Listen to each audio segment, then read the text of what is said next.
نحمده ونصلي على رسوله الكريم اما بعد فاعوذ بالله من الشيطان الرجيم بسم الله الرحمن الرحيم رب اشرح لي صدري ويسر لي امري واحلل عقدة من لساني يفقهوا قولي رب زدني علما اللهم فقهنا في الدين۔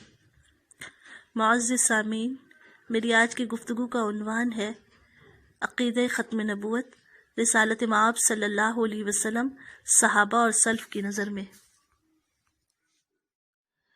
رسول اللہ صلی اللہ علیہ وسلم کا خاتم النبیین ہونا ایسا مسئلہ ہے جس میں سلف میں کبھی بھی اختلاف نہیں رہا، نہ ہی ہمیں کوئی ایسی روایت یا قول سننے کو ملا جس میں آپ صلی اللہ علیہ وسلم کے بعد بھی کسی کا نبی ہو کر پیدا یا مبعوث ہونا کہا گیا ہو، بلکہ خود آپ صلی اللہ علیہ وسلم نے اس امر کی بارہا نفی کی ہے کہ میرے بعد کوئی نبی نہیں ہے۔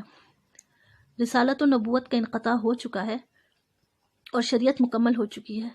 اہل سنت والجماعت کا یہی عقیدہ ہے۔ اب اس کے بعد کوئی نبی یا رسول مانتا ہے یا اس کا دعویٰ کرتا ہے وہ دجال اور کذاب ہے۔ آپ صلی اللہ علیہ وسلم کی احادیث اور سلف کی وضاحت کے بعد یہ روز روشن کی طرح آیا ہے کہ آپ صلی اللہ علیہ وسلم اللہ کے آخری نبی ہیں اور نبوت کا سلسلہ ختم ہو چکا۔ آپ صلی اللہ علیہ وسلم کے فرامین میں سے چند ایک پر نظر ڈالتے ہیں۔ ان الرسالۃ والنبوۃ قد انقطعت فلا رسول بعدی ولا نبی، ترمذی، الجامع الصحیح، کتاب الرؤیا، جلد نمبر 4، صفحہ نمبر 163، باب ذہبت النبوہ، حدیث نمبر 2272۔ ترجمہ: اب نبوت اور رسالت کا انقطاع عمل میں آ چکا ہے، لہٰذا میرے بعد نہ کوئی رسول آئے گا اور نہ کوئی نبی۔ اور دوسری جگہ ارشاد فرمایا، قیامت اس وقت تک قائم نہ ہوگی جب تک 30 کے قریب جھوٹے دجال ظاہر نہ ہو لیں، ہر ایک یہ کہے گا کہ میں اللہ کا رسول ہوں۔ صحیح بخاری، کتاب المناقب، باب علامات النبوہ فی الاسلام، حدیث نمبر 3571۔ ایک اور جگہ آپ صلی اللہ علیہ وسلم فرماتے ہیں، میری اور مجھ سے پہلے انبیاء کی مثال ایسی ہے جیسے کسی شخص نے ایک گھر بنایا، اس کو بہت عمدہ اور آراستہ و پیراستہ بنایا، مگر ایک کونے میں ایک اینٹ کی جگہ چھوڑ دی۔ پس لوگ جوک در جوک آتے ہیں اور تعجب کرتے ہیں اور یہ کہتے ہیں کہ یہ اینٹ کیوں نہیں لگا دی گئی؟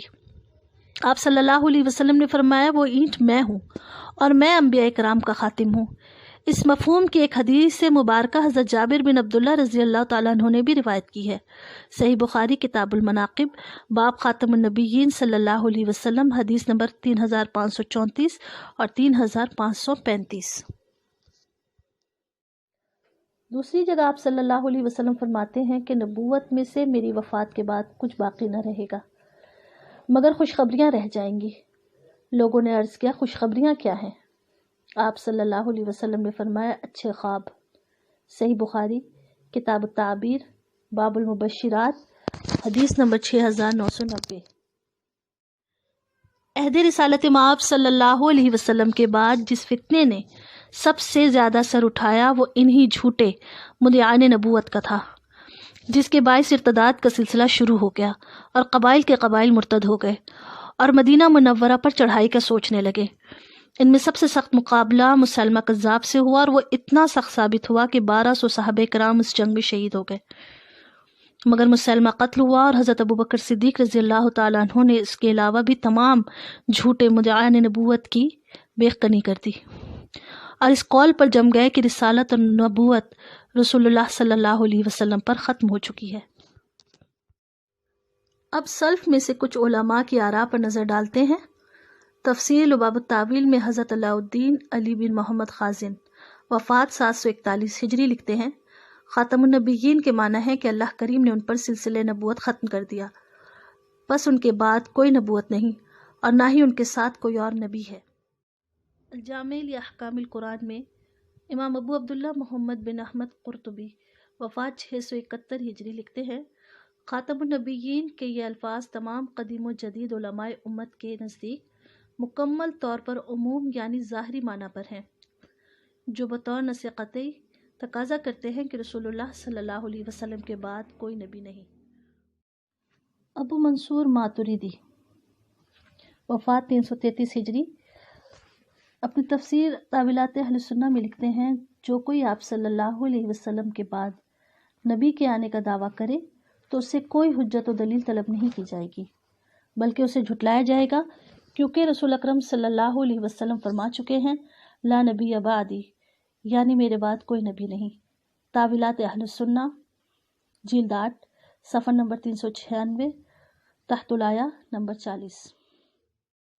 یہ صرف چند ایک احادیث اور اقوال ہیں جو ختم نبوت کے مفہوم پر بطور دلیل پیش کیے ہیں، ورنہ اس سے بہت زیادہ ہے جو اس مفہوم کی قطعیت پر دلیل ہیں کہ رسول اللہ صلی اللہ علیہ وسلم ہی خاتم النبیین کے درجے پر فائز ہیں، اور اب قیامت تک صرف آپ کی ہی شریعت پر عمل ہوگا اور آپ کی ہی امت پر قیامت قائم ہوگی۔ اللہ تعالی ہمیں اس بنیادی نقطے جس کا تعلق یقیناً ہمارے عقیدے سے ہے کی اصلاح فرمائے۔ آمین۔ وآخر دعوانا الحمد للہ رب العالمین۔